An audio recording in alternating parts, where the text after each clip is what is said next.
The morning light of 3 different suns streamed through the crystal windows of the Galactic Council chamber. Ambassador Zexton stood at the center of the circular room, his tall blue form trembling as he spoke to the 12 species gathered around him. His voice carried the weight of desperation that had become all too familiar in recent months. "Honored delegates, the Kethmer Empire has taken another system," he announced, his words echoing in the vast chamber. "The Tory colonies fell yesterday. 3 billion souls now live under their rule." Murmurs of concern rippled through the assembly. The Vorthok people had always been peaceful. They spent their days growing beautiful gardens and creating art that could make other species weep with joy. War was something they read about in ancient history books. It's not something that happened to civilized beings. Counselor Melandra of the Healers Union leaned forward in her floating chair. Her people had evolved on a world where the biggest danger was occasionally running out of fruit. "Surely we can negotiate with them," she said in her musical voice. "All intelligent beings want peace. We just need to find the right words." Zexton shook his head sadly. "We have tried, Honored Melandra. The Kethmer do not listen to words of peace. They take what they want and move on to the next target. Our peacekeeping forces cannot stop them." The truth was painful but clear. The Galactic Council had never needed a real military. For thousands of years, the 12-member species had lived in harmony. Their ships were designed for exploration and trade, not war. Their soldiers were trained to help with natural disasters and escort diplomats, not fight battles. Admiral Quonic of the Stellar Patrol shifted uncomfortably in his chair. His fleet of 300 vessels looked impressive in parades, but they carried mining lasers and rescue equipment, not weapons meant to destroy other ships. "The Kethmer ships have shields we cannot break," he admitted. "Their plasma weapons cut through our hulls like paper. We need help, but where can we find it?" Elder Thurzon, the oldest member of the council, activated his personal data display. The holographic screen showed a map of the galaxy with red marks indicating Kethmer conquests. "Our long-range scouts have been searching the outer spiral arms," he said slowly. "They found something interesting near the edge of known space." Display zoomed in on a small yellow star surrounded by several planets. Radio signals pulsed from the Third World, indicating an advanced civilization. "The locals call their world Earth," Thurzon continued. "The signals suggest they have space, travel, and advanced technology." Counselor Vexuri, whose people specialized in studying different worlds, pulled up additional data. "This is curious," she said, her 4 eyes blinking in confusion. "The computer classifies this planet as a Class 12 death world." "That cannot be correct." Other delegates leaned forward to examine the data. A Class 12 death world was the most dangerous category in the Galactic Survey System. Such planets had extreme weather that could kill in minutes, predators larger than most spaceships, and natural disasters that happened regularly. No intelligent life could possibly evolve on such a nightmare world. "The computer must have an error," said Counselor Corone. "The species came from a world where the most dangerous animal was roughly the size of a small flower. Intelligent beings need safe, stable environments to develop civilization. Perhaps their world became dangerous after they developed space travel." Elder Thurzon nodded in agreement. "That would make sense. They probably had to leave their world because it became too hostile. We might find a small population of refugees living on space stations or other planets. They could be grateful for our help." The idea grew more appealing as the delegates discussed it. A primitive civilization that had survived some kind of planetary disaster would probably be eager to help the council in exchange for protection and advanced technology. They might even have developed useful survival skills during their time of hardship. "We should send a diplomatic mission," suggested Ambassador Zexton. "If these humans are willing to help us, we can offer them membership in the Confederation and access to all our peaceful technologies." The vote was unanimous. Within hours, the diplomatic vessel Harmony's voice was prepared for the journey to Earth. The ship was a beautiful example of Vorthok engineering. It's built for comfort and peaceful contact with new species. Its hull gleamed like polished silver. Its interior was designed to make visitors feel welcome and safe. Captain Veltar, chosen to lead the mission, reviewed the limited data they had about Earth as his ship prepared to jump to hyperspace. The radio signals suggested the humans had achieved faster than light travel and had spread to several nearby star systems. This was encouraging, since it meant they had survived whatever disaster had made their homeworld dangerous. Meanwhile, in a very different part of the galaxy, Jake Peterson sat in the command center of Luna Base, reviewing the latest reports from human colonies. The Mars terraforming project was ahead of schedule. The asteroid mining operations were producing record amounts of rare metals. The new colony ships were ready to launch toward 3 more star systems. Jake had spent 20 years in the Earth Defense Coalition, fighting in the brutal wars that had raged across the solar system before humanity finally united under one government. He had seen entire cities destroyed by orbital bombardments and had led desperate last stands against overwhelming odds. Peace was still a new concept for humanity, achieved only through strength and constant vigilance. The communication alert on his console blinked urgently. Jake opened the channel and found himself looking at an interlation program working to decode an alien transmission. The message was complex, but the basic meaning was clear. An unknown species was requesting military assistance. Against an aggressive empire, Jake read the message 3 times before he fully understood what he was seeing. After decades of wondering if humanity was alone in the universe, first contact was happening through a request for military aid. The aliens were asking Earth to help them fight a war. He immediately forwarded the message to Admiral Lisa Carter at Earth Command, along with his preliminary analysis. The aliens called themselves the Galactic Council and claimed to represent 12 peaceful species. They were facing conquest by something called the Kethmer Empire and needed help from anyone willing to fight. Jake studied the technical data. Included in the message, the alien weapons seemed to be energy-based, probably plasma or laser systems. Their ships appeared to be lightly armored and designed more for exploration than combat. Kethmer Empire had similar technology but used it more aggressively. 2 human military analysts. The situation was clear. This was a classic case of a peaceful civilization being conquered by a more aggressive neighbor. It happened throughout Earth's history, when farming communities were overrun by warrior tribes, or when unprepared nations faced experienced military powers. The aliens had made one crucial mistake in their message, though they did not realize it yet. They had sent their plea for help to a species that had spent its entire existence learning how to fight and survive on a world that actively tried to kill them every single day. Humanity had evolved on a planet where massive predators hunted, in packs, where storms could level entire forests, where the ground itself could split open and swallow cities. They had survived ice ages that lasted thousands of years and asteroid impacts that blocked out the sun. They had fought wars with weapons that could crack continents and had somehow managed to avoid destroying themselves completely. The Galactic Council thought they were reaching out to fellow victims who might understand their plight.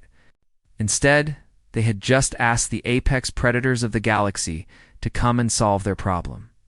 Jake Peterson smiled grimly as he finished his report to Admiral Carter. The aliens had no idea what they had just unleashed. Humanity was about to make its entrance onto the galactic stage, and the universe would never be the same. 3 weeks after the Galactic Council sent their message to Earth, the human response arrived at the meeting coordinates near the edge of Confederation space. The battlecruiser Valkyrie dropped out of hyperspace with a flash of twisted light that made the waiting alien sensors scream warnings. Captain Ryan Brooks stood on the bridge of his ship, watching the alien vessel approach on the main screen. The Harmony's voice looked like a work of art floating in space. Its silver hull curved in elegant lines that seemed to flow like water frozen in time. Soft lights glowed along its surface in patterns that probably meant something peaceful to its builders. The Valkyrie was different in every possible way. Her hull was dark gray metal scarred by countless battles. Weapon ports dotted her surface, like the eyes of some great predator. Her 3,000 crew members had been selected from the best warriors humanity could produce, veterans of conflicts that had raged across 12 star systems. "They're beautiful," said Lieutenant Katie Williams, the ship's tactical officer. She studied the approaching alien vessel with the practiced eye of someone who had spent her life evaluating threats and completely defenseless. "Look at those hull readings. Their armor wouldn't stop a mining laser." Captain Brooks nodded grimly. He had fought in the Mars colonial wars, where human fleets had torn each other apart in battles that lasted for days. He had seen ships like the Valkyrie reduced to glowing wreckage by weapons designed to crack moon-sized asteroids. The approaching alien ship looked like it had never seen real combat. "Open a channel," he ordered. "Let's see what they want." The main screen flickered and showed the interior of the alien ship. Captain Brooks immediately noticed how bright and peaceful everything looked. The walls were decorated with what appeared to be growing plants. Soft music played in the background. The entire atmosphere seemed designed to make visitors feel calm and welcome. Ambassador Veltar appeared on screen, his tall blue form dressed in flowing robes that seemed to shimmer with their own light. He smiled in what he hoped was a universal gesture of friendship and began to speak through the translation system. "Greetings, people of Earth," Veltar said, his voice carrying tones of melody that his species used to show respect. "We are honored to meet you. I am Ambassador Veltar of the Vorthok Collective, speaking for the Galactic Council. We received your agreement to help us in our time of need." Captain Brooks studied the alien carefully. Veltar looked exactly like what he was, a being from a world where conflict was so rare that it had become almost mythical. His movements were graceful but soft, like someone who had never needed to move quickly to avoid danger. His eyes held the kind of gentle intelligence that came from a life spent creating rather than destroying. "I'm Captain Ryan Brooks of the Earth Defense Coalition," Brooks replied. "We received your message about needing military assistance. Before we proceed, I think we need to understand each other better. Would you be willing to come aboard our ship for a face-to-face meeting?" Veltar agreed eagerly, seeing this as a positive sign that the humans were willing to help. He gathered his diplomatic team and prepared to transfer to the human vessel. None of them had any idea what they were about to experience. The shuttle. The bay of the Valkyrie was the first shock. The alien delegates expected something similar to their own ship, bright, welcoming, and peaceful. Instead, they found themselves in a massive chamber that looked like it was designed for war. Human crew members moved with mechanical precision, their every action focused on efficiency and readiness. The gravity was the second shock. Earth's gravity was nearly twice what most council species were comfortable with. Veltar and his team struggled to walk normally, their bodies already beginning to ache from the strain. The air itself felt thick and oppressive, carrying scents of metal and machinery that their sensitive noses found overwhelming. Sergeant Major Katie Williams met them at the shuttle bay entrance. She was a compact, muscular woman whose every movement spoke of controlled violence. Her eyes constantly scanned for threats, and her hand never moved far from the weapon at her side. She had survived the siege of Titan Station, where human defenders had held their positions for 6 months against overwhelming odds. "Welcome aboard the Valkyrie," Katie said, her voice carrying the flat tones of someone who had given orders under fire. "The captain is waiting for you in Conference Room Alpha. Follow me and stay close. This is a military vessel, and some areas are restricted." The walk through the ship's corridors was a journey into humanity's true nature. The walls were lined with memorial plaques honoring crew members who had died in battles the aliens could not even imagine. Weapons storage areas were clearly marked with symbols that needed no translation. Emergency stations were placed every 50 meters, ready to respond to damage that could kill everyone aboard in seconds. Dr. Alina Pierce joined them in the conference room, along with Captain Brooks and several other human officers. Alina was a xenobiologist who had studied theoretical alien life forms for most of her career. Now she found herself facing the real thing, and her scientific mind was already analyzing everything she observed. "Please sit down," Captain Brooks said, gesturing to chairs that had been modified to accommodate the aliens' different body shapes. "You need to understand exactly what kind of threat you're facing and what kind of help you need." "Ambassador?" Veltar began to explain the situation with the Kethmer Empire. He described their expansion across peaceful worlds, their advanced plasma weapons, and their apparent immunity to Council military forces. As he spoke, the human officers exchanged glances that the aliens did not understand. How many ships does this Kethmar Empire have? Asked Katie Williams. Our intelligence suggests approximately 2,000 vessels of various sizes, Veltar replied. Their largest dreadnoughts are nearly a kilometer long and carry hundreds of plasma cannons. The humans were quiet for a moment. 2,000 ships. Sounded impressive to the Council, but to humanity, it was barely a regional patrol fleet. The Earth Defense Coalition maintained over 50,000 military vessels, and that was just for protecting human space. What kind of casualties have you taken in your conflicts with them? Asked Dr. Pierce. Veltar looked confused by the question. Casualties? We have lost perhaps a dozen crew members in the past year of conflict. Such losses are considered catastrophic. By Council standards? The humans stared at him in disbelief.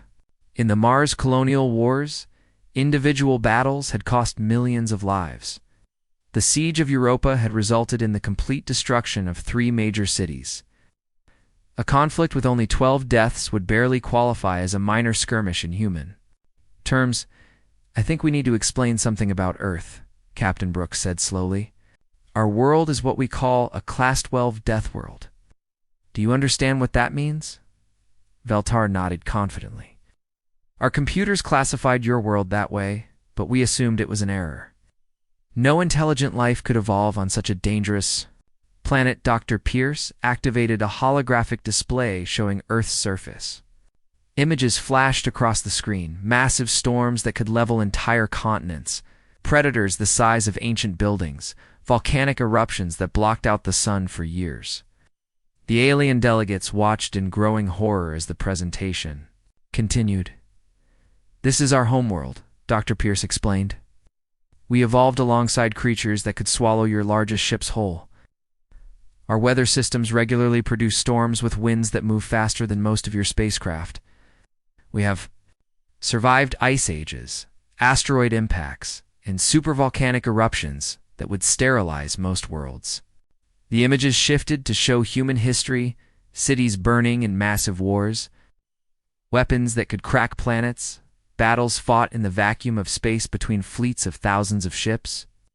The aliens saw footage of human soldiers fighting in conditions that would kill most Council species in minutes. We have been at war with something for our entire existence, Captain Brooks added. First, it was our own planet trying to kill us. Then it was each other. Now it's the hostile universe itself. We don't know how to be anything except survivors. Ambassador Veltar felt a cold fear growing in his chest. These humans were not the grateful refugees he had expected to find. They were apex predators from a world that made nightmares seem peaceful.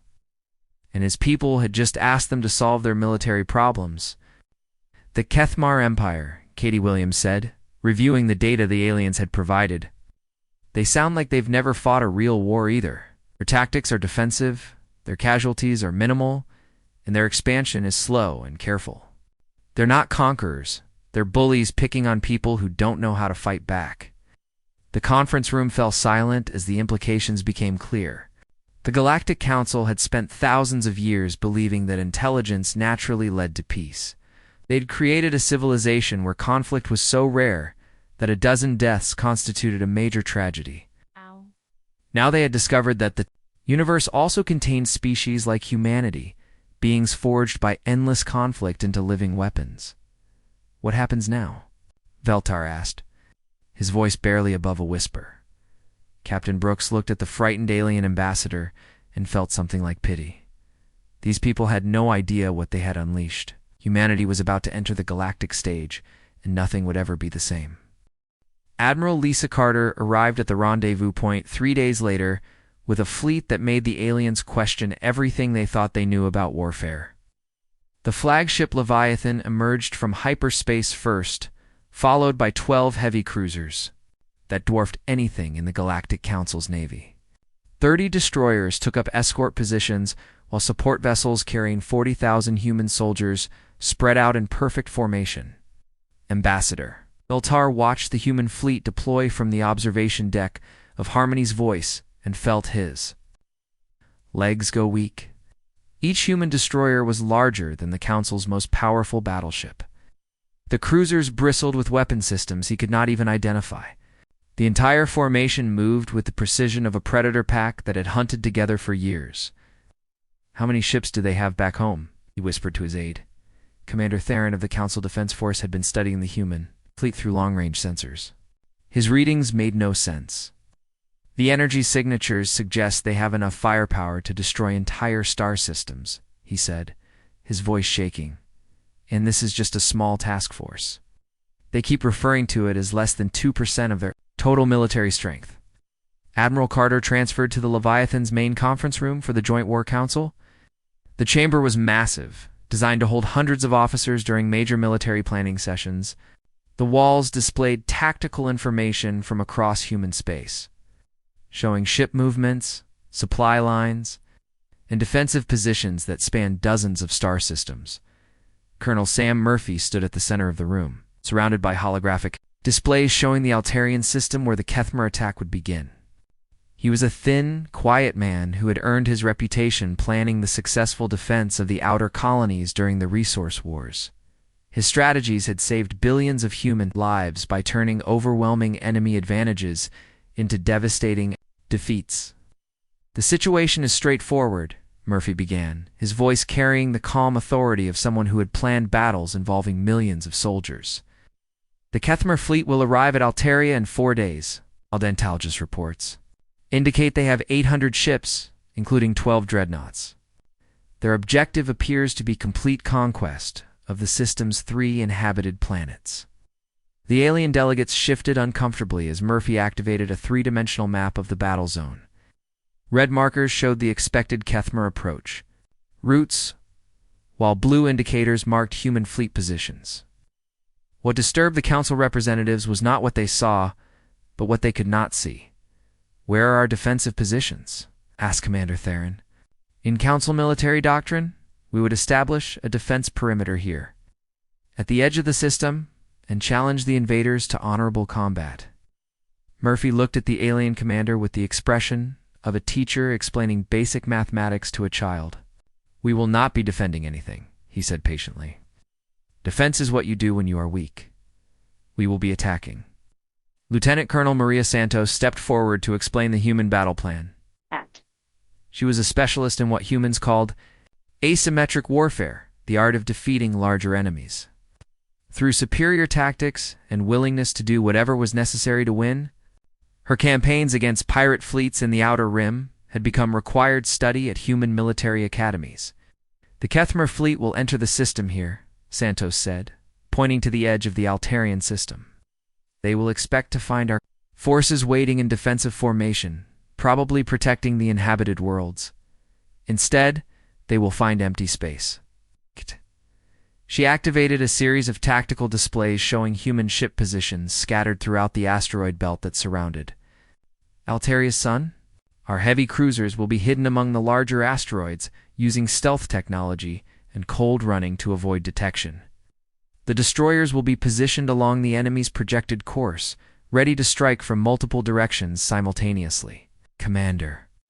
Theron stared at the display in growing horror. "You plan to ambush them? That is not honorable warfare. In civilized conflict, we announce our presence and challenge the enemy to formal combat." Colonel Murphy exchanged glances with Admiral Carter. The human officers had discussed this moment during their journey to the rendezvous. They knew the aliens would be disturbed by human military methods, but there was no gentle way to explain thousands of years of evolutionary warfare.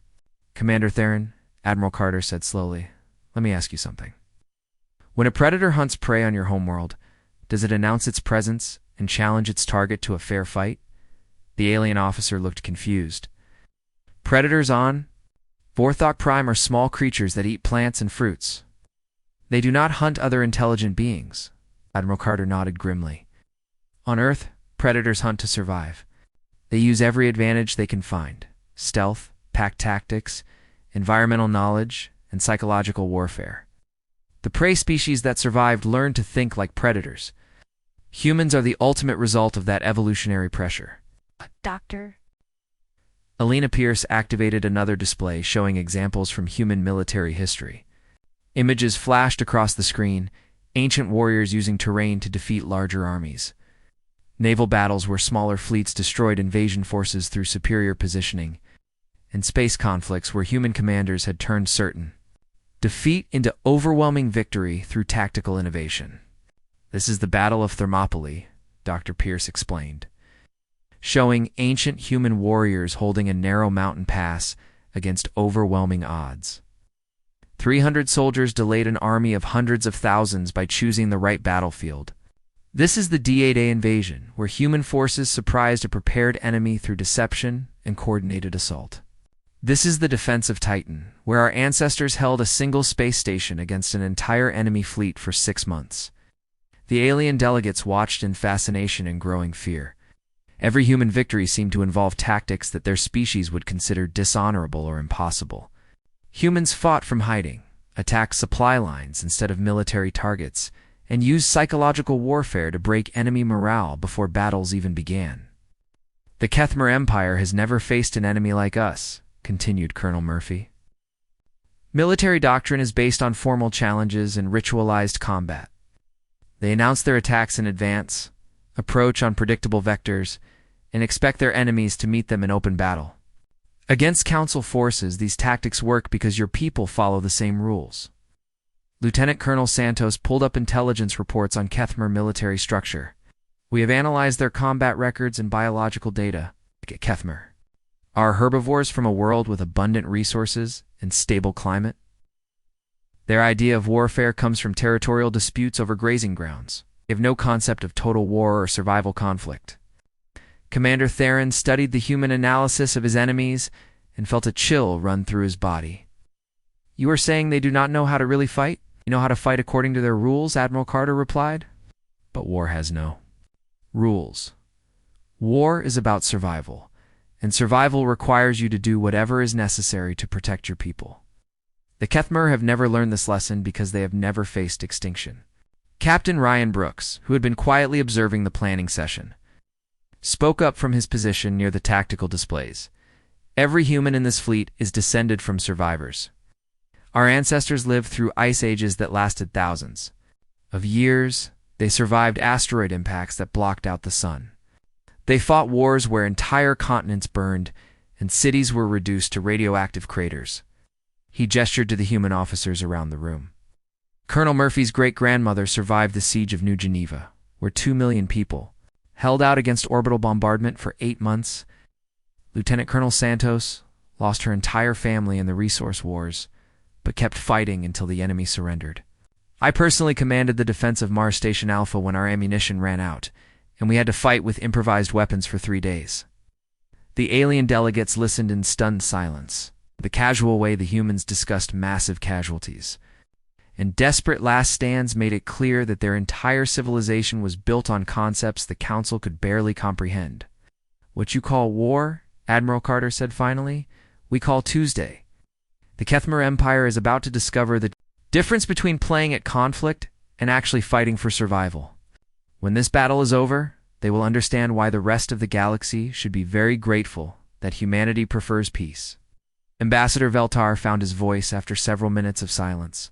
What will happen to them? Colonel Murphy looked at the alien diplomat with something that might have been sympathy. If they are smart, they will surrender quickly. If they are not smart, they will learn why species from Deathworlds do not lose wars. The War Council continued for another hour, with human officers explaining tactics and strategies that made the alien observers increasingly uncomfortable. They spoke of acceptable casualty rates, strategic targeting of non-military infrastructure, and psychological operations designed to break enemy morale. Every concept violated the Council's understanding of civilized behavior. As the meeting ended, Commander Theron approached Admiral Carter privately. I must ask you something, he said quietly. Battle Prime Korthok stood on the command bridge of the glorious Conquest and watched the stars shift as his fleet dropped out of hyperspace at the edge of the Altarian system. I'll wait. 800 ships of the Kethmer Empire spread out in perfect formation behind his flagship, their hulls gleaming in the light of the distant sun. Korthok was proud of his fleet. The 12 dreadnoughts alone carried enough firepower to force any world to surrender. His people had built these ships according to ancient traditions of honor and strength. Each vessel was a work of art as much as a weapon of war, decorated with symbols that told the story of Kethmer glory. "Send the traditional challenge," Korthok ordered his communications officer. "Let the defenders know we have arrived and give them time to prepare their response. Honor demands we fight them at their strongest." Sub-Commander Velkith activated the long-range transmitters. For 300 years, this ritual had begun every Kethmer military action. They would announce their presence, state their demands, and wait for the enemy to gather their forces for formal battle. It was the civilized way to conduct warfare. The message broadcast across the Altarian system: "This is Battle Prime Korthok of the Kethmer Empire. By ancient right of conquest, we claim this system and all worlds within it. Gather your strongest ships and meet us in honorable combat. We will wait at the system's edge for your response." Korthok settled back in his command chair and waited. In previous campaigns, enemy fleets had taken anywhere from 6 hours to 2 days to assemble their forces and respond to the challenge. The Kethmer fleet would use this time to perform traditional ceremonies and prepare their weapons for the UTHS. Coming battle, hours passed. The Altarian system remained silent except for normal civilian communications. Long-range sensors showed no military ship movements, no signs of fleet assembly, no response to the formal challenge. Perhaps they are planning to surrender without fighting, suggested Sub-Commander Velkith. "Some species choose submission over destruction." Korthok frowned. His intelligence reports indicated that unknown aliens had arrived to help defend the system. Where were these mysterious allies? Kana demanded that they at least make an appearance before accepting defeat. "Begin the advance," he ordered. "We will move toward the inner system and force them to respond. Maintain ceremonial formation and keep weapons charged but not targeted. We must give them every opportunity to face us with dignity." The Kethmer fleet began its stately advance into the Altarian system. The 800 ships moved in perfect lines, their positions maintained by computers that calculated the most aesthetically pleasing arrangement. It was a sight that had brought terror to a dozen worlds and convinced entire civilizations to surrender rather than face such overwhelming force. Hidden among the asteroids of the inner system, Commander Tony Chen watched the enemy fleet approach through the sensors of his fighter squadron. 24 human pilots sat in their cockpits, waiting for the signal to begin the attack. Their ships were small and fast, designed for the kind of close-range combat that human military doctrine favored. "Look at them," whispered Lieutenant Amy Foster over the squadron communication channel. "They're flying in parade formation. Number, combat spacing, no defensive screening, no scouts ahead of the main force." Tony Chen had flown combat missions in 3 different star systems. He had survived the siege of Europa Station by flying through debris fields that would have shredded larger ships. He had never seen anything like the approaching Kethmer fleet. "They're not soldiers," he realized. "They're playing at being soldiers. This isn't going to be a battle. It's going to be a slaughter." On the bridge of the Leviathan, Admiral Carter watched the tactical display as the enemy fleet moved deeper into the trap. The Kethmer ships were following exactly the course that human intelligence had predicted. They were heading straight for the asteroid field where most of the human fleet lay hidden. "Ow." "Ships report ready," announced Captain Brooks from his position aboard the Valkyrie. Its battlecruiser was concealed behind an asteroid the size of a small moon, its weapons powered down to avoid detection. Around him, 11 other heavy cruisers waited for the signal to attack. Colonel Murphy studied the enemy formation and shook his head in disbelief. They have no idea what's about to happen to them. Their flagship is completely exposed, their escort ships are spread too thin to provide mutual support, and they're moving so slowly that our targeting computers have perfect firing solutions. Lieutenant Colonel Santos was coordinating the destroyer squadrons that had taken position along the enemy's flanks. 30 human destroyers had been drifting silent and cold for 2 days, waiting for this moment. Their crews had endured uncomfortable conditions that would have been impossible for most alien species. "The enemy fleet will reach the trigger point in 15 minutes, Santos reported. "All destroyer squadrons are in position and ready to execute simultaneous attack runs." The Kethmer fleet continued its advance, completely unaware that they were flying into the most carefully planned ambush in galactic history. Battle Prime Korthok was becoming frustrated by the continued lack of response from the system's defenders. "Where are they?" he demanded. "Cowards who hide from honorable battle deserve no mercy when we find them." The sensor readings again. "Sir, there are some unusual readings from the asteroid field. Possible debris or inactive mining equipment. Should we investigate?" Korthok waved dismissively. "Mining equipment poses no threat to the glory of the Kethmer Empire. Continue the advance. We will show these aliens the price of refusing to face us in proper combat." At exactly the moment the enemy flagship entered the optimal firing zone, Admiral Carter gave the order that would change galactic history forever. "All units, execute Thunderstrike." No. The asteroid field erupted in light and violence as 12 human heavy cruisers fired simultaneously. Railgun shells moving at significant fractions of light speed punched through Kethmer shields that had been designed to stop energy weapons. The alien ships, built for impressive appearance rather than survival, began to come apart under the impact of projectiles that hit with the force of small nuclear weapons. The glorious conquest shuddered as 3 railgun rounds tore through her. Hull Battle Prime Korthok was thrown from his command chair as his flagship's artificial gravity failed.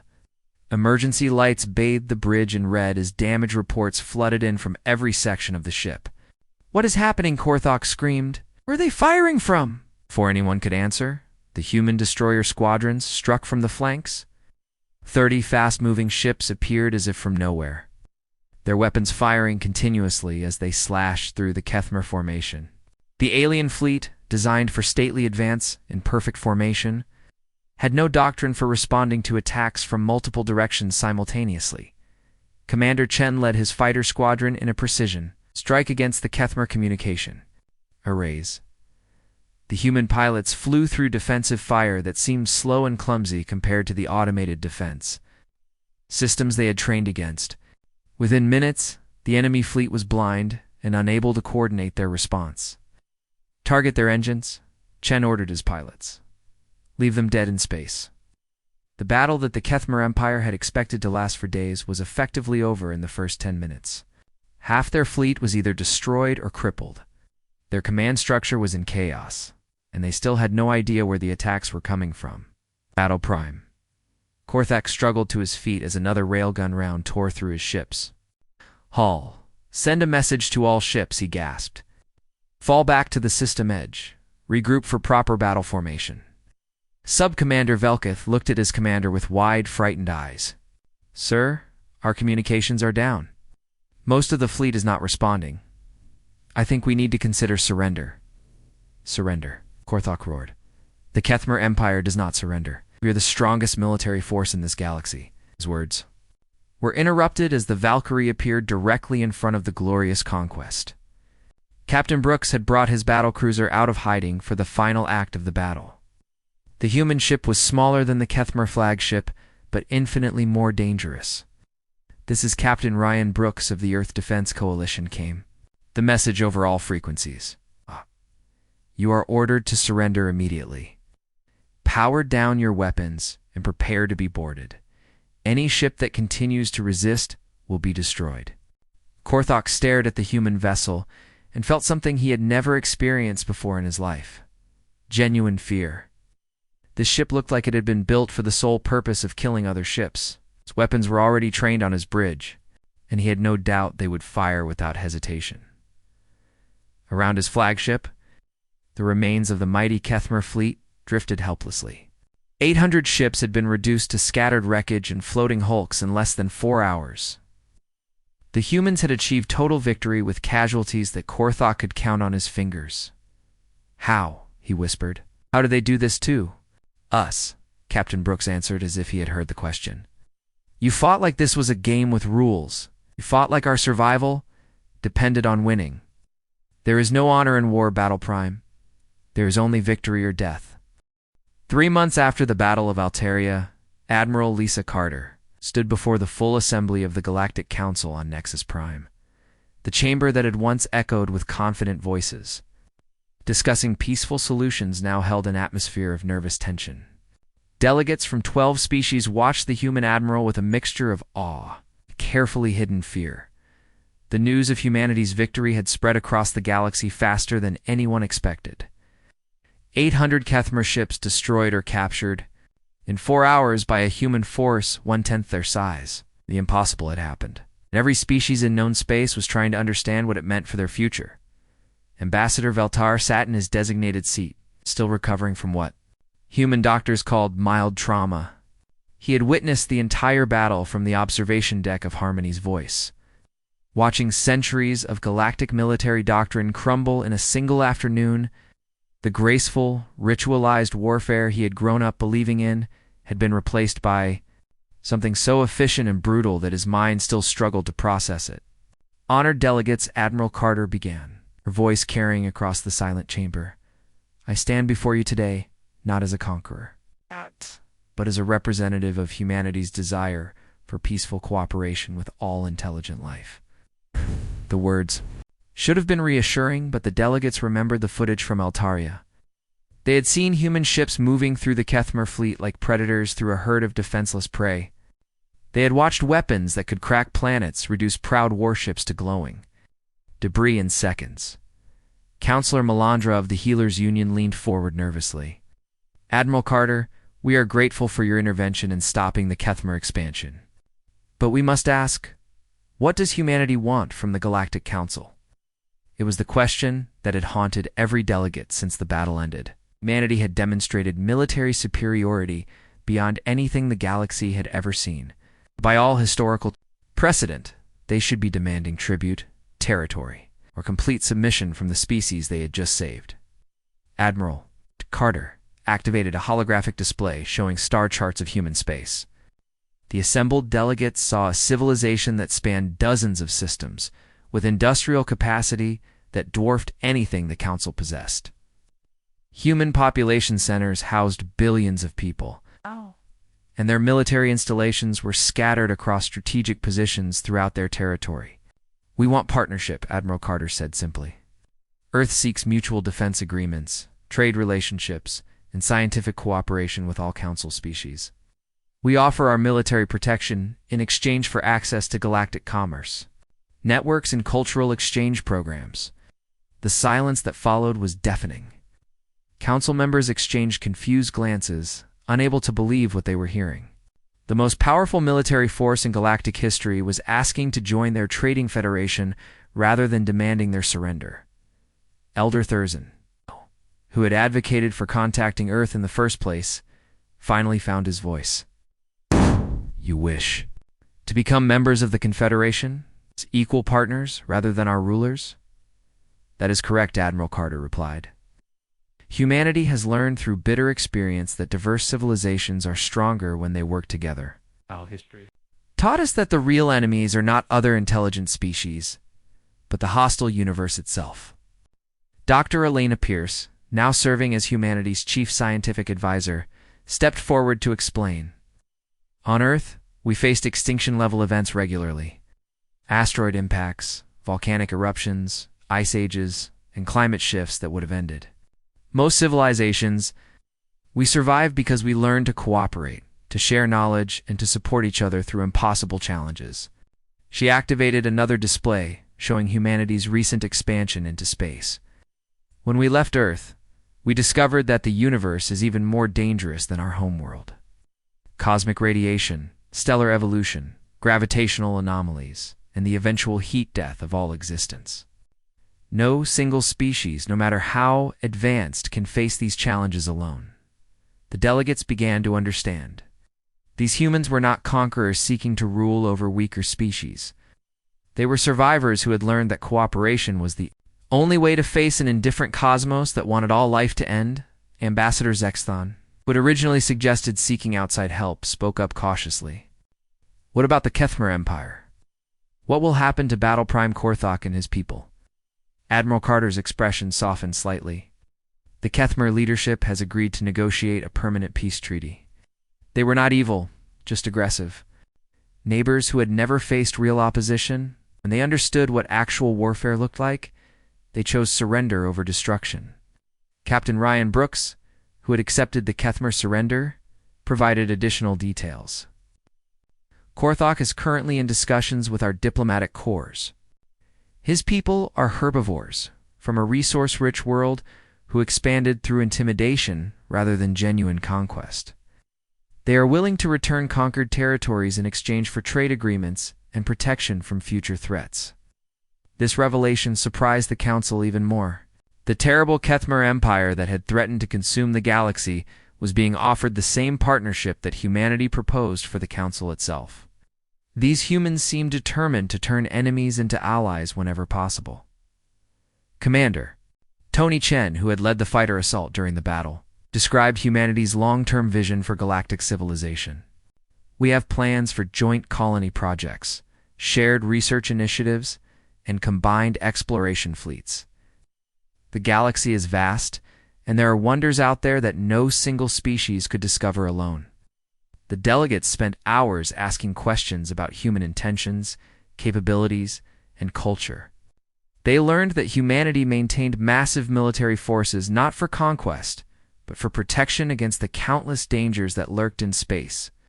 They discovered that human industrial capacity was focused on building ships for exploration and colonization rather than weapons of destruction. Most importantly, they realized that humanity genuinely wanted partners rather than subjects.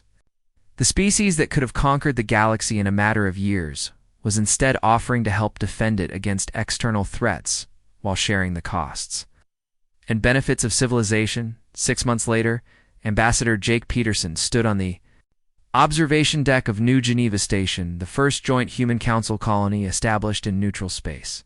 The massive orbital facility housed research laboratories, trading centers, and diplomatic offices where different species worked together on projects that would have been impossible for any single civilization.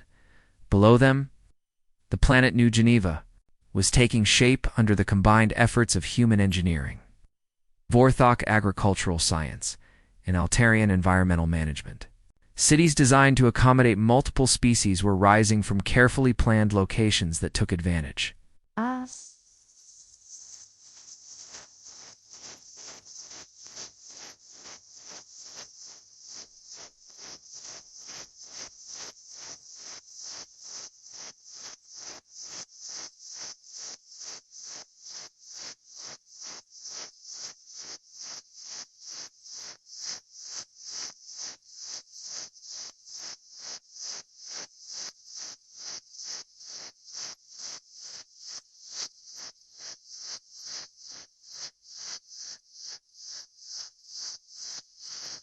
Abandoned. Apply mining.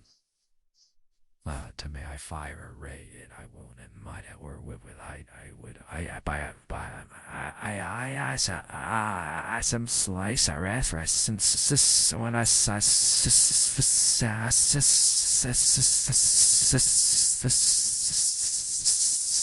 Pierce worked alongside Counselor Vexari in the xenobiology laboratory, studying samples from worlds across the galaxy. Their research was producing medical advances that benefited all species and revealing secrets of evolution that no single civilization could have uncovered alone. In the Military Coordination Center, human officers trained Council Defense Forces in modern tactical doctrine while learning about alien technologies that could enhance human capabilities. The goal was not to create an army for conquest, but a defense force capable of protecting galactic civilization from external threats. Commander Katie Williams supervised joint patrol operations that included ships from every Council species working alongside human vessels. The mixed crews were learning to function as unified teams, combining human tactical expertise with alien technological innovations and cultural insights. The most remarkable change was in the children. Human kids played alongside young aliens in playgrounds designed to accommodate different gravities, atmospheres, and biological needs. They learned each other's languages, shared stories from their different worlds, and grew up thinking of the galaxy as one large community, rather than a collection of separate species. Battle Prime Korthok, now serving as the Kethmer ambassador to the new Galactic Alliance, watched these developments with wonder. His people had spent centuries believing that strength meant the ability to force others to submit. These humans had shown him that true strength lay in the ability to turn enemies into friends and competitors into collaborators. How did you know? asked Admiral Carter during one of their regular diplomatic meetings. How did you know that? Offering partnership would be more effective than demanding surrender. Admiral Carter looked out at the bustling station around them, where dozens of species worked together on projects that were advancing all of galactic civilization. Because we learned the hard way that the universe is hostile enough without intelligent beings fighting each other. Every war we fought on Earth taught us that cooperation was stronger than conquest. She gestured toward the children playing in the station's central park. Those kids will grow up thinking it's normal for different species to work together. They'll explore galaxies we can't even imagine, solve problems we don't know exist yet, and face challenges that would destroy any single civilization.